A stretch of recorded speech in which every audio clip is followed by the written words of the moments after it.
Everyone, welcome back to my channel. This is Pramila Yadav. आज की class में हम डिस्कस करेंगे इंक्लूसिव एजुकेशन से रिलेटेड एमसीक्यूज। सारे एमसीक्यूज हैं ये प्रीवियस ईयर क्वेश्चंस पर बेस्ड है। किस तरह के क्वेश्चन इंक्लूसिव एजुकेशन से पूछे जाते हैं। इंक्लूसिव एजुकेशन का जो टॉपिक है इंपॉर्टेंट है। यहाँ से हर एक एग्जाम में, चाहे वो सीटेट हो, एसटेट हो, यूपीटेट हो, हर एक एग्जाम में 4 से 5 क्वेश्चन यहाँ से पूछे जाते हैं। तो आइए शुरू करते हैं। पहला सवाल है, समावेशी शिक्षा का मूल सिद्धांत क्या है? क्या सभी बच्चों को समान अवसर देना इंक्लूसिव एजुकेशन है? केवल प्रतिभाशाली बच्चे, जहां पर आपको केवल दे दिया हो इंक्लूसिव एजुकेशन या सीडीपी के किसी भी ऑप्शन में सिरे से नकार देना, क्योंकि इंक्लूसिव एजुकेशन है वो केवल के लिए तो है ही नहीं, एजुकेशन फॉर ऑल के लिए है। विशेष विद्यालयों की स्थापना स्पेशल स्कूल्स के लिए भी नहीं है। शिक्षा को निजी संस्थानों तक सीमित करना ये भी नहीं है। तो इंक्लूसिव एजुकेशन का मतलब होता है सभी बच्चों को समान अवसर देना, चाहे बच्चा किसी भी जाति का हो, किसी भी धर्म का हो, किसी भी सोसाइटी का हो, किसी भी कल्चर का हो, किसी भी तरह की इम्पेयरमेंट का हो, यानी चाहे उसे हियरिंग इम्पेयरमेंट हो, चाहे उसे विजुअल इम्पेयरमेंट हो, चाहे उसे स्पीच इम्पेयरमेंट हो, चाहे उसे इंटेलेक्चुअल डिसेबिलिटी हो, किसी भी तरह का बच्चा, हर एक बच्चा एक ही क्लासरूम में पढ़ेगा। एजुकेशन फॉर ऑल, हर एक बच्चे को इक्वल अपॉर्चुनिटी मिलनी चाहिए, यही इंक्लूसिव एजुकेशन कहता है। नेक्स्ट क्वेश्चन है, what is the key difference between the integration and inclusion? यानी इंटीग्रेशन और इंक्लूजन में क्या डिफरेंस है? In integration the school system change, क्या इंटीग्रेशन में स्कूल सिस्टम चेंज हुआ था? In inclusion student adjust the system, क्या इंक्लूजन में स्टूडेंट को एडजस्ट करना पड़ता है? In inclusion the school system adapts the student needs, क्या इंक्लूजन में जो स्कूल सिस्टम है, जो एजुकेशन सिस्टम है, वो बच्चे की नीड्स के अकॉर्डिंग अपने आप में चेंज करेगा? या in integration all student get equal opportunity, क्या इंटीग्रेशन में, एकीकरण में सभी बच्चों को इक्वल अपॉर्चुनिटी मिलती है? इंटीग्रेशन में सभी बच्चों को इक्वल अपॉर्चुनिटी नहीं मिलती, क्योंकि इंटीग्रेशन में बच्चे को एडजस्ट करना होता है। स्कूल सिस्टम में कोई चेंज नहीं है, बच्चों को एडजस्ट करना पड़ेगा, ये नहीं है, ये सही है। In inclusion school system adapts to students need, बच्चे को जिस भी तरह की आवश्यकताएं हैं, उन आवश्यकताओं के आधार पर जो स्कूल सिस्टम है उसको अपने आप में चेंज करना पड़ेगा, ताकि हर एक बच्चे को आप क्वालिटी एजुकेशन दे सकें, हर एक बच्चे की डिग्निटी का ध्यान रखा जा सके। तो इसका ऑप्शन 3 है वो सही हो जाएगा। नेक्स्ट क्वेश्चन है, कौन सी रिपोर्ट में दिव्यांग बच्चों के लिए इंटीग्रेटेड एजुकेशन प्रोग्राम का सुझाव दिया गया है? यानी सबसे पहले इंटीग्रेटेड एजुकेशन प्लान, पहले तो आप ये समझिए इंटीग्रेटेड एजुकेशन प्रोग्राम है क्या?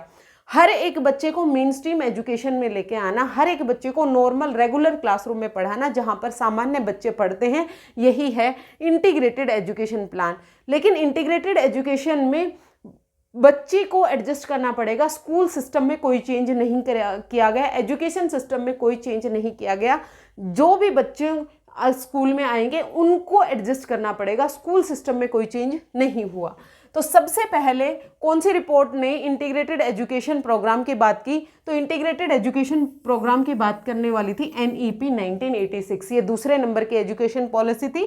सबसे पहले NEP कब आई थी? NEP आई थी 1968 में आई थी, फिर आई 1986 में, 86 में, और फिर POA प्रोग्राम ऑफ एक्शन आया था कब? 1992 में, और फिर उसके बाद 2020 एजुकेशन पॉलिसी हमारी अभी जो चल रही है। तो नेशनल एजुकेशन पॉलिसी 1986 में ये बताया गया कि स्पेशल स्कूल में बच्चों को भेजने की ज़रूरत नहीं है, हर एक बच्चे को मेन स्ट्रीम एजुकेशन में लेके आएँ, रेगुलर क्लासरूम में आप पढ़ाएं। तो सबसे पहले इंटीग्रेटेड एजुकेशन प्रोग्राम की बात NEP 1986 ने की थी। समावेशी शिक्षा में शिक्षक की महत्वपूर्ण भूमिका क्या होती है? यानी इंक्लूसिव क्लासरूम में टीचर की क्या रिस्पॉन्सिबिलिटी होती है? सेग्रीगेटिंग स्टूडेंट बिल्कुल भी नहीं, किसी भी आधार पर आपको सेग्रीगेशन नहीं करना है, हर एक बच्चे को आपको इंक्लूड करके चलना है। सेग्रीगेशन है वो तो प्रकृति के नेचर से भी विरुद्ध है, क्योंकि प्रकृति भी सबके समावेशन की बात करती है, सबको इंक्लूड करने की बात करती है। तो आपको एक्सक्लूड किसी को भी नहीं करना। प्रकृति किस तरह से सबको एक समझती है, बारिश सबके लिए होती है, धूप सबको मिलती है, पानी सबको मिलता है, यानी जब प्रकृति भेदभाव नहीं करती तो हम किसी को भी किसी भी आधार पर कैसे भेदभाव कर सकते हैं? तो सेग्रीगेशन बिल्कुल नहीं करना। Creating a collaborative and respectful environment, बिल्कुल सही बात है, आपको कोलैबोरेटिव लर्निंग करवानी है, यानी जहाँ पर बच्चे ग्रुप्स में सीख रहे होते हैं, और जो ग्रुप्स बनाए जाएंगे वो भी मिक्स एबिलिटी ग्रुपिंग होंगे, हेट्रोजीनियस ग्रुपिंग होगी, यानी जहां पर डिफरेंट डिफरेंट एबिलिटी वाले बच्चे एक ग्रुप में शामिल होंगे। जब भी आपको ग्रुपिंग करवानी है, मिक्स एबिलिटी वाली ग्रुपिंग करवानी है, conducting only written exam, only तो बिल्कुल हटा देना है, ओनली गिफ्टेड बच्चों के लिए इंक्लूसिव एजुकेशन नहीं है, इंक्लूसिव एजुकेशन सभी बच्चों के लिए है।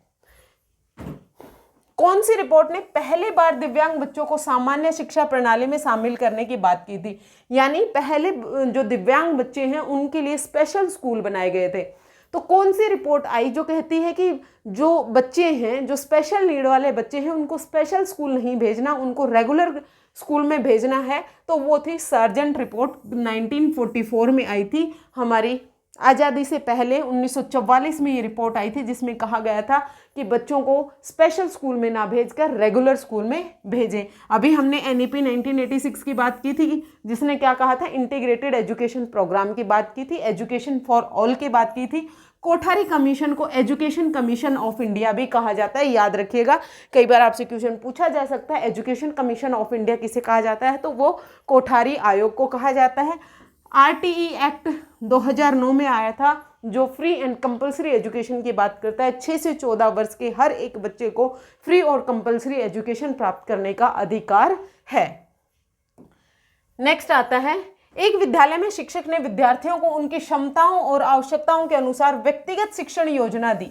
व्यक्तिगत शिक्षण योजना दी, यह किस अवधारणा पर आधारित है? व्यक्तिगत शिक्षण योजना का मतलब है हर एक बच्चे की नीड्स को ध्यान में रखा। जिस बच्चे को सुनने में प्रॉब्लम है उसको दिखाकर पढ़ाया, जिस बच्चे को देखने में प्रॉब्लम है उसको सुनाकर पढ़ाया, जिस बच्चे को किसी भी तरह की डिसएबिलिटी है उसको उसके अकॉर्डिंग उसका टीचिंग मेथड, उसके लर्निंग स्टाइल को ध्यान में रखकर पढ़ाया। तो ये किस पर बेस्ड है? ये IEP यानी इंडिविजुअलाइज्ड एजुकेशन प्लान, जो कहता है कि हर एक बच्चे को उसी की नीड्स, उसी की एबिलिटी, उसी के लर्निंग स्टाइल के आधार पर आपको पढ़ाना है। यानी हर एक बच्चे का जो लर्निंग स्टाइल है वो डिफरेंट होता है, आपको हर एक बच्चे के लर्निंग स्टाइल को ध्यान में रखकर टीचिंग करवानी है। तो ये क्या है? IEP की फुल फॉर्म भी आप याद रखिएगा, individualised education plan. Next question है, विकलांग व्यक्तियों के लिए का अधिकार अधिनियम 2016 में कितनी विकलांगताओं को मान्यता दी गई? यानी जो आपका WD एक्ट 2016 है, इसमें कितनी डिसेबिलिटीज़ को मान्यताएं दी गई हैं? तो ये है 21। कितनी है? 21। और अगर आपसे कोई पूछ ले 1995 के अकॉर्डिंग कितनी डिसेबिलिटी थी, तो वहाँ पर 7 डिसेबिलिटी थी। और गवर्नमेंट जॉब में रिजर्वेशन कितना था? 3%। और 2016 में जो गवर्नमेंट जॉब में रिजर्वेशन कर दिया गया है वो कितना है? 4% रिजर्वेशन है। नेक्स्ट देखते हैं, 1944 की सार्जेंट रिपोर्ट ने क्या सुझाव दिया था? विशेष विद्यालयों की स्थापना नहीं। सार्जेंट रिपोर्ट कहती है कि विशेष विद्यालयों की आवश्यकता नहीं है, हर एक बच्चे को आप नॉर्मल स्कूल में पढ़ाइए। दिव्यांग बच्चों को सामान्य शिक्षा प्रणाली में शामिल करना, बिल्कुल ठीक बात है। ये पहली रिपोर्ट थी जिसने ये कहा था कि दिव्यांग जो बच्चे हैं उनको अलग से पढ़ाने की ज़रूरत नहीं है, उनको सामान्य शिक्षा प्रणाली में आप फोकस करें। तो ये ऑप्शन बी सही हो जाएगा। नेक्स्ट क्वेश्चन है, राष्ट्रीय शिक्षा नीति 1986 का मुख्य उद्देश्य क्या था? यानी 1986 में जो एजुकेशन पॉलिसी आई थी उसका मुख्य उद्देश्य क्या था? एजुकेशन ओनली गिफ्टेड नहीं, ओनली तो एजुकेशन के लिए हो ही नहीं सकता है। Education for all and equal opportunity, बिल्कुल सही बात है। हर एक बच्चे को आपको शिक्षा देनी है, और सिर्फ हर एक बच्चे को शिक्षा ही नहीं देनी, हर एक बच्चे को इक्वल अपॉर्चुनिटी देनी है ताकि वो अपने मैक्सिमम पोटेंशियल तक पहुंच पाए, ताकि वो अपने जो हाईएस्ट लेवल है जहां तक वो लर्निंग कर सकता है वो वहां तक पहुंच पाए। यानी सभी के लिए शिक्षा और सभी को समान अवसर देना। समान अवसर का मतलब क्या है? बच्चे की नीड्स को ध्यान में रखा जाए, बच्चे की लर्निंग स्टाइल को ध्यान में रखा जाए, उसी के अकॉर्डिंग बच्चे को पढ़ाया जाए। Restrict education to private institution बिल्कुल भी गलत है। प्रमोट ओनली हायर एजुकेशन, ये भी गलत है। नेक्स्ट ऑप्शन है, what is the role of a teacher in inclusive pedagogy? Inclusive classroom में टीचर का रोल क्या होता है? क्या सिर्फ रिटन टेस्ट लेना टीचर का रोल है? बिल्कुल नहीं है।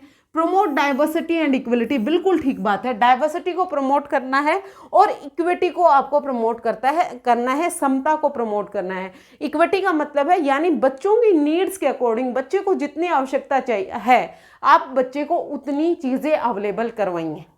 यानी एक बच्चे को अगर 25% नीड है तो आप बच्चे को 25% दीजिए, दूसरे बच्चे को अगर 75% नीड है तो उसको 75% आप प्रोवाइड करवाइए। ऐसा नहीं है कि सबको 50-50 देना है। इक्वलिटी कहती है कि हर एक बच्चे को 50-50% दे।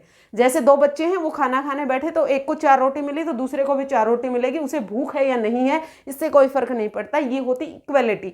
लेकिन इक्विटी है अगर किसी बच्चे को 2 रोटी की भूख है तो आप उसे 2 दीजिए और किसी को 6 रोटी की भूख है तो आप उसे 6 दीजिए, यही है इक्विटी। तो इंक्लूसिव एजुकेशन इक्वेलिटी की बात नहीं करता, इक्विटी की बात करता है। और प्रमोट डाइवर्सिटी यानी हम ये सब जानते हैं कि भारत देश है, ये विविधताओं का देश है।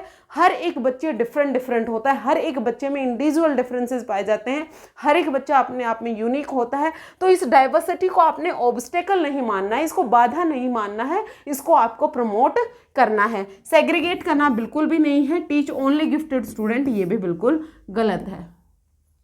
नेक्स्ट क्वेश्चन है, शिक्षा का अधिकार अधिनियम 2009, आरटी एक्ट 2009, आरटीई की फुल फॉर्म भी आप याद कर लीजिएगा। अगर आपसे एग्जामिनर बहुत इजी सवाल पूछना चाहता है तो ये पूछेगा आरटीई क्या होता है। राइट टू एजुकेशन एक्ट जो कब आया था, 2009 में आया था। ये फ्री और कंपलसरी एजुकेशन की बात करता है, हर एक बच्चे को समान शिक्षा का अधिकार की बात करता है। तो right to education act 2009 provide free education to which group age. Normal बच्चों के लिए जो एज ग्रुप था वो कौन सा था, 6 से 14 वर्ष था। और जो दिव्यांग बच्चे थे, जो स्पेशल बच्चे थे, उनके लिए ये जो टाइम पीरियड है वो कितना है। अगर किसी को पता हो तो मुझे कमेंट करके बताइएगा, मैं बहुत बार आपको बता चुकी हूँ। नेक्स्ट देखिए, एक शिक्षक ने दिव्यांग विद्यार्थियों के लिए विशेष चार्ट और आरेख तैयार किए ताकि वो आसानी से समझ सके। यानी जो डिसेबल्ड बच्चे थे, जो स्पेशल बच्चे थे, उनके लिए उन्होंने विशेष चार्ट बनाए, विशेष मॉडल बनाए ताकि वो इजीली सीख पाए। तो this is an example of which teaching method. क्या ये ट्रेडिशनल मेथड है? ट्रेडिशनल टीचिंग मेथड तो लेक्चर मेथड है कि टीचर सेंटर्ड मेथड थे। ट्रेडिशनल जितने भी मेथड थे वो सारे टीचर सेंटर्ड थे, टीचर सेंटर में होता था, टीचर अपने अकॉर्डिंग बच्चों को पढ़ाता था, बच्चों को नीड्स को ध्यान में नहीं रखा जाता था। तो ये तो बिल्कुल नहीं है।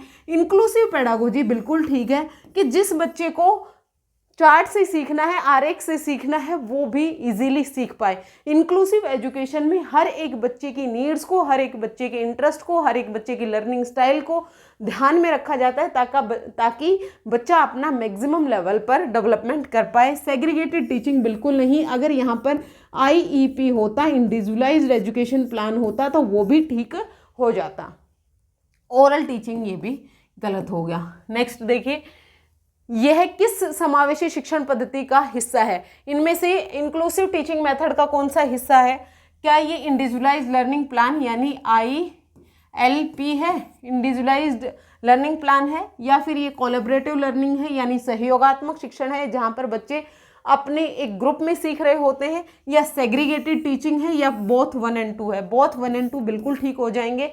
इंडिविजुअलाइज्ड लर्निंग प्लान यहाँ पर हर एक बच्चे को उसके तरीके से पढ़ाया जा रहा है, हर एक बच्चे के लिए टीचिंग मेथड अलग है, हर एक बच्चे के लिए टीचिंग लर्निंग मटेरियल यानी शिक्षण सहायक सामग्री अलग अलग है। और कोलैबोरेटिव लर्निंग यानी जहाँ पर बच्चा ग्रुप्स में सीख रहा है, मिक्स एबिलिटी वाले ग्रुपिंग है जहाँ पर बच्चा इजीली सीख पा रहा है, जहाँ पर बच्चे अपने एक्सपीरियंस शेयर कर रहे हैं। हर एक बच्चे की अपनी अपनी रिस्पॉन्सिबिलिटी होती है। तो जब बच्चा ग्रुप में सीखता है तो वो पीयर लर्निंग कर रहा होता है। पीयर यानी उसी की एज के उसके फ्रेंड्स जिनसे वो सीख रहा होता है। एक विद्यालय में शिक्षक ने दिव्यांग विद्यार्थियों के लिए मौखिक परीक्षा का आयोजन किया, जबकि अन्य विद्यार्थियों के लिए लिखित परीक्षा, यानी जो स्पेशल नीड वाले बच्चे थे उनके लिए उन्होंने ओरल टेस्ट रखा, और जो बच्चे नॉर्मल बच्चे थे उनके लिए उन्होंने रिटन टेस्ट रखा। तो ये किस प्रकार का असेसमेंट का उदाहरण है? ट्रेडिशनल सबके लिए बराबर होता था, नहीं है। इंक्लूसिव असेसमेंट है कि हर एक बच्चे का जो असेसमेंट होगा वो भी उसी के आधार पर होगा। कुछ बच्चों का आप ओरल असेसमेंट कर सकते हैं, कुछ बच्चों को आप रिटन असेसमेंट कर सकते हैं, किसी बच्चे से आप मॉडल बनवा के देख सकते हैं, किसी बच्चे को आप चार्ट बनवा कर देख सकते हैं। यानी बच्चे में जो कैपेबिलिटी है उसी के आधार पर आप असेसमेंट करेंगे। 3 चीज़ों का आप ध्यान रखेंगे इंक्लूसिव एजुकेशन में। जो टीचिंग स्टाइल है वो भी बच्चे के अकॉर्डिंग होगी, यानी जो टीचिंग स्ट्रेटेजी है, जो पेडागोजी आप यूज कर रहे हैं वो बच्चों के अकॉर्डिंग होगी। असेसमेंट में बच्चों के अकॉर्डिंग ही असेसमेंट होगा, और जो करिकुलम है उसको भी आप फ्लेक्सिबल रखेंगे, यानी जो पाठ्यचर्या है उसको भी आप बच्चों के अकॉर्डिंग फ्लेक्सिबल रखेंगे। जहां पर भी चेंज करने की जरूरत पड़ी आप करिकुलम में चेंज कर सकें। नेक्स्ट क्वेश्चन है, what is included in socio cultural diversity, यानी सामाजिक सांस्कृतिक डाइवर्सिटी में क्या शामिल है। क्या सिर्फ इकोनॉमिक स्टेटस यानी आर्थिक स्थिति ओनली नहीं आएगा। Belief, ritual, festivals and lifestyle, ये बिल्कुल ठीक है। सोसाइटी और कल्चर, यानी कल्चर में क्या क्या चीज़ें आती हैं, लैंग्वेज आती है, वेशभूषा आती है, खान पान आता है, उसके रीति रिवाज आते हैं, उसके कस्टम्स आते हैं, उसकी जो मान्यताएं हैं, वो सब सोशियो कल्चरल डाइवर्सिटी में आती है। नेक्स्ट क्वेश्चन है, which method can be used in inclusive assessment. Inclusive assessment में क्या सिर्फ रिटन टेस्ट, अभी हमने बात की, नहीं। ओनली ओरल टेस्ट, नहीं। Flexible methods like diagram, chart और एमसीक्यूज, यानी बच्चों की नीड्स के आधार पर बच्चों को जिस भी तरह से बेहतर आता है उसको असेस करने के लिए आप डिफरेंट मेथड का यूज करेंगे। नेक्स्ट है, what is the main cause of economic diversity. Economic diversity यानी कोई अमीर है, कोई गरीब है, कोई मिडिल क्लास है, कोई लोअर मिडिल क्लास है, उसके पीछे का कारण क्या है। ओनली लिंग्विस्टिक डिफरेंस, भाषाई डिफरेंस तो आर्थिक स्थिति का कोई लेना देना होता नहीं है। जेंडर डिफरेंस भी नहीं होता है। Caste and class system, caste और क्लास सिस्टम के कारण जो इकोनॉमिक स्टेटस है, इकोनॉमिक जो डाइवर्सिटी है, उसके पीछे का कारण होता है। कौन सी नीति ने शिक्षकों के लिए विशेष प्रशिक्षण का प्रावधान किया, यानी कौन सी ऐसी पॉलिसी आई जिसमें स्पेशल ट्रेनिंग फॉर टीचर्स की बात की गई। पहला है, क्या एनईपी 1986 में आया या फिर आरटी एक्ट 2009 में आया, पर्सन विद डिसेबिलिटी एक्ट 1995 में आया या कोठारी कमीशन में आया। कौन से कमीशन में जो टीचर्स हैं उनके लिए स्पेशल जो ट्रेनिंग है उसकी बात की गई। स्पेशल ट्रेनिंग की बात की गई थी कब, एनईपी 1986 में या फिर आपको दिया हुआ हो पीओए, प्रोग्राम ऑफ एक्शन 1992, इसमें स्पेशल जो टीचर्स हैं उनकी ट्रेनिंग की बात की गई थी। क्योंकि एनईपी 86 में कहा गया कि हर एक बच्चे को आपको इक्वल अपॉर्चुनिटी देनी है, हर एक बच्चे को एजुकेशन फॉर ऑल की बात की गई, इंटीग्रेटेड एजुकेशन की बात की गई। उसके बाद जो प्रोग्राम ऑफ एक्शन आया, ये इसको 1986 का ये हल्का सा अमेंडमेंट था जिसमें कहा गया कि जो टीचर्स हैं उनको आप क्या करें, ट्रेनिंग दें, ताकि उनको रिसोर्सेज आप अवेलेबल कराएं ताकि वो बच्चे को इंक्लूसिव क्लासरूम में पढ़ा सकें। In the right to education act 2009 disabled children were included in which category. जो डिसेबल्ड बच्चे थे, जो दिव्यांग बच्चे थे, उनको कौन सी कैटेगरी में शामिल किया गया, उनको डिसएडवांटेज्ड ग्रुप में शामिल किया गया। इंपॉर्टेंट है, याद रखिएगा। स्पेशल ग्रुप में नहीं, गिफ्टेड में नहीं, जनरल ग्रुप में नहीं, डिसएडवांटेज ग्रुप में। डिसएडवांटेज ग्रुप में हर एक बच्चे थे जिनका सोशियो इकोनॉमिक स्टेटस डाउन है या फिर जो डिसएडवांटेज ग्रुप से हैं, उन्हीं में ही इन स्पेशल जो दिव्यांग बच्चे हैं उनको रखा गया। नेक्स्ट है, कौन सी रणनीति छात्रों की आवश्यकता के अनुसार पढ़ने पर आधारित है। लेक्चर मेथड बिल्कुल नहीं, क्योंकि लेक्चर मेथड तो टीचर सेंटर्ड मेथड है, और जो भी टीचर सेंटर्ड मेथड है वो बच्चों की नीड्स को कैटर नहीं करता। डिफरेंशिएटेड इंस्ट्रक्शन बिल्कुल ठीक बात है। विभेदीकृत शिक्षण, IEP, individualised education plan. Reinforcement method नहीं, ड्रिल मेथड भी नहीं। नेक्स्ट और लास्ट क्वेश्चन है, एक विद्यालय में विभिन्न भाषाओं के विद्यार्थी रहते हैं, यानी मल्टीलिंगुअल क्लासरूम है। मल्टीलिंगुअलिज्म जहां पर भी है उसको आपने बाधा नहीं मानना है, मल्टीलिंगुअलिज्म को आपने रिस्पेक्ट करनी है, उसका आपको फायदा उठाना है, एज ए रिसोर्स यूज करना है।